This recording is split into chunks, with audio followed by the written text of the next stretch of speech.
ওমর ফারুক সাহেবকে বলি, আমরা আমাদের রিফর্ম রোড শোর একটা বেসলাইন চ্যাপ্টার শেষ করলাম।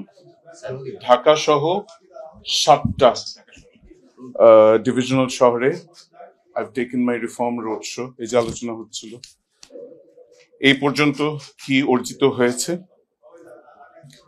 এবং কি অর্জনের অপেক্ষা আমরা রয়েছি, তো সেটা বার্তা পৌঁছে দেওয়ার জন্য আমি বিভিন্ন ডিভিশনাল শহরে গত 4-5 মাস ধরে বেরিয়েছি।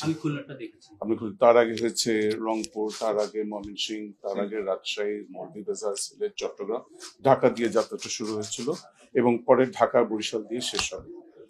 উদ্দেশ্য হচ্ছে এই যে আমাদের রিফর্ম রোড ম্যাপ যেটা আছে, যেটা আমার অভিভাষণে আমি দেশের সামনে ধরে তুলেছিলাম, সেটা ব্যাপারে সবাইকে উদ্বুদ্ধ করা, বেসিক্যালি বার এন্ড বেঞ্চকে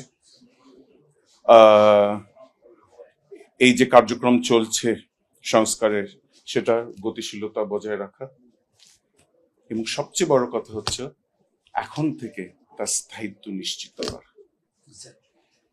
এবং আমি খুব আনন্দিত যে এই জার্নি, এই যাত্রায় আমাদের co-travelers হয়েছে primarily UNDP, European Union, the government of Sweden and the government of United Kingdom. তারা unequivocally, emphatically আমাদেরকে সাপোর্ট দিয়ে যাচ্ছেন এবং দেবেন বলে আমাদেরকে আশ্বস্ত করেছেন। এবং এই ব্যাপারে গতকালকে, এর আগে একটা বেরিয়েছিল রংপুরের আমাদের রোড শোর পরে, সেখানে ইউএনডিপি আর দি ব্রিটিশ হাই কমিশন মিলে একটা তারা যৌথ বিবৃতি দিয়েছিল। আমাদের ইউএনডিপির resident representative Stefan Liller, British High Commissioner Sarah Cooke. গতকালকে খুলনার